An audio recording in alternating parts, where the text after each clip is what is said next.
At the edge of a quiet university town, where the rain never asks permission to fall, there lived a boy named Jae-won. He was 26, with red hair that curled slightly at the ends, and eyes that held the weight of silence. Each night, while the world surrendered to sleep, Jae-won remained the night shift librarian of a building time had forgotten. The library was his world. A world of old books, flickering lamps, and footsteps that never stayed long. And when the rain came, the pages seemed to breathe. At midnight, he would boil water for tea, dust the shelves no one touched, and sit behind his desk, where a worn notebook kept count of strangers who passed through. Visitors, 3. None stayed. That was his life, a quiet rhythm, a calm without color. Until the night she came. The rain arrived gently at first, tapping like a secret on glass. And then, the door creaked open. She walked in as if carried by the storm itself. She was young, perhaps 22, and wore her sadness like perfume. Her long white hair clung to her shoulders. Her clothes were bold, slightly revealing, as though she were daring the world to look. And yet hoping it wouldn't. She said nothing. Just walked to the farthest corner, and sat by the window. Jae-won didn't move. He watched her from behind the glow of his desk lamp, not out of curiosity, but something quieter. Something that stirred in the hush she brought with her. She didn't open a book. She didn't even look at him. Only the window. Only the rain. She stayed until the storm softened. And then, as suddenly as she came, she stood, gathered her umbrella, and disappeared into the wet night. No name, no words, no goodbye. Later that night, Jae-won opened his notebook and wrote, Visitor, 1. Rainy night. She didn't read. He paused. His fingers traced the edge of the page. Then, without thinking, he sketched a silhouette, her silhouette, under the light of the window. Days passed. The skies remained clear. And then, another storm. As if summoned by thunder, she returned. Same walk. Same seat. Same silence. Jae-won's heart did not know whether to be afraid or grateful. Still, he said nothing. He made tea. He shelved books. But every step, every glance, was drawn to her, to the stillness she carried like a secret.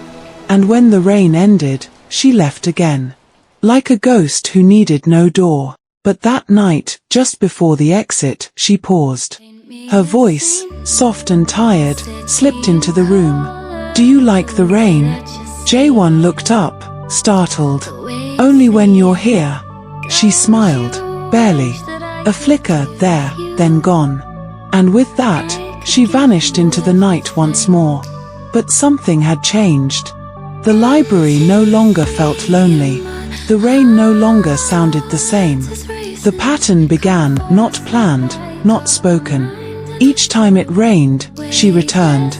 Each time she returned, Jae-won stayed silent, but less afraid.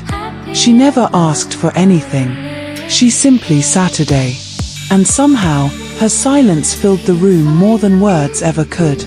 One night, as thunder cracked in the distance, she looked up. Their eyes met. And in that small moment, he saw her mouth curve, just slightly, into a smile. It was fleeting, but it stayed with him like a warm scar. Eventually, she spoke again. Do you work here every night? Jae-won hesitated, then nodded. So you must know all the stories. Not the ones that matter, he replied. She looked at him for a moment too long, then turned away. There were questions Jae-won wanted to ask.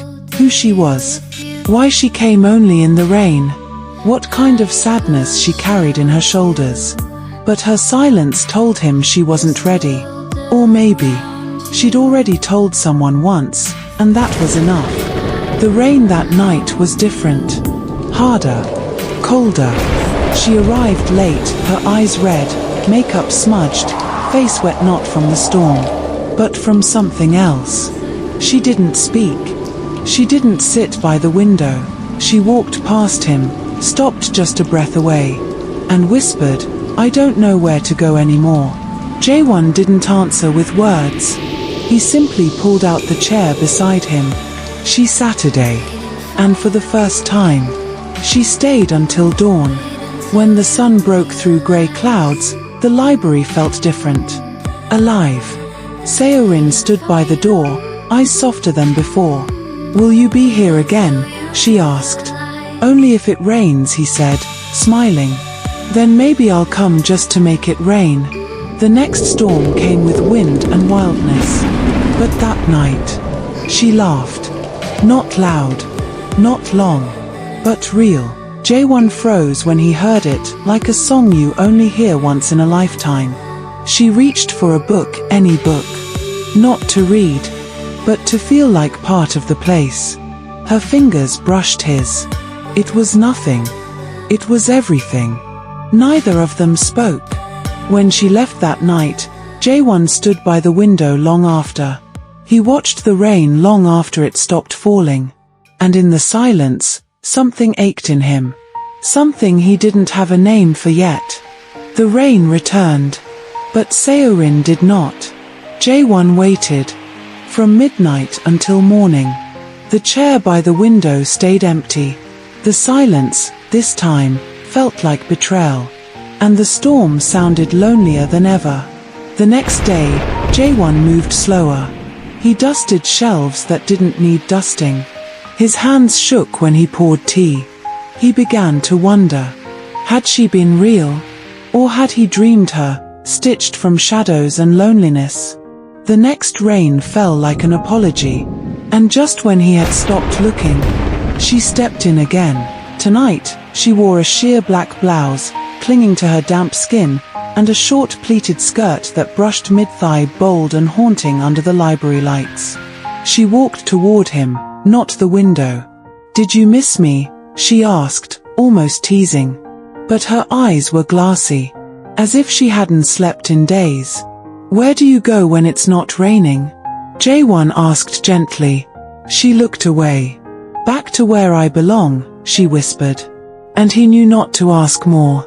Some answers weren't meant to be given. She asked him to read to her.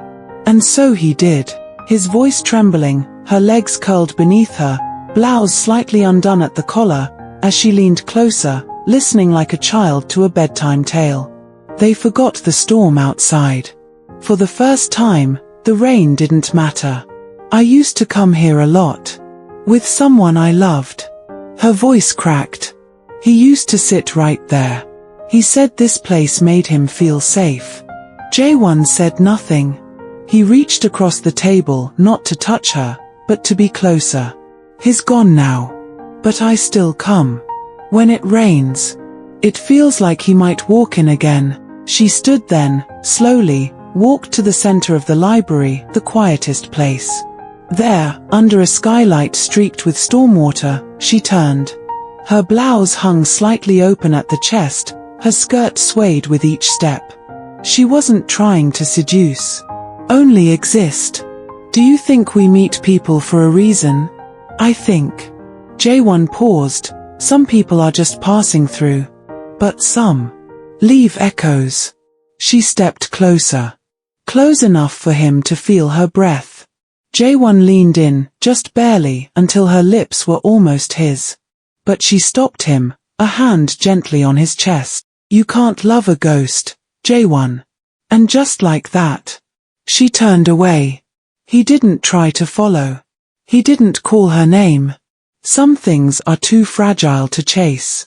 The door closed behind her like the final page of a book no one finishes. The rain came again, but she did not. Jae-won sat by the window this time. Her seat across from him stayed untouched. And for the first time, he began to realize. Maybe this was never about him at all. The next time it rained, Jae-won wore the sweater she once said suited him. He brewed 2 cups of tea, though he knew only one would go cold. He kept glancing at the door. But it never opened. That night, he dreamed of her. She stood beneath the library's skylight, wearing a white dress low at the back, thin straps, almost glowing in the rainlight. Her eyes were clearer than ever, her smile softer. But as he reached for her, she began to fade. And he woke up alone. The next night, Jae-won did what he never thought he would. He searched for her. He asked around campus, at cafes, dormitories, even in the town. White hair comes only when it rains. But no one knew her. Not by name, not by face. It was as if she'd never existed at all. He returned to the library not to wait, but to dig. The archives were hidden behind old stacks. No one visited them anymore. There, in a file nearly 10 years old, he found a report. A girl, white hair, 22, died in the library during a rainstorm. He read it over and over. Drowned while trying to save someone she loved. The storm came too fast. The building flooded. Only one body was found. Her name was Seo-rin. Jae-won dropped the file and fell to his knees. The floor, once familiar, felt like the ocean beneath him. Then who have I been speaking to?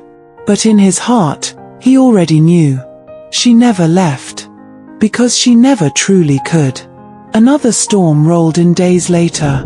It came with thunder that shook the walls. Jae-won didn't light the lamps. He didn't brew tea. He simply sat at the desk, waiting. One last time. She appeared. Not through the door, but through the silence. Wearing the same white dress from his dream. Her body was soft light. Barely there. Her smile, heartbreakingly gentle. You stayed. I didn't know how to leave. She walked to him, rainlight dancing across her skin. Thank you, she said, her voice like wind. For remembering me. She leaned forward and kissed his forehead. It felt like the last warmth of summer before winter takes hold. And then, as the storm quieted, she was gone. For good. Jae-won still works at the library. Still listens when it rains.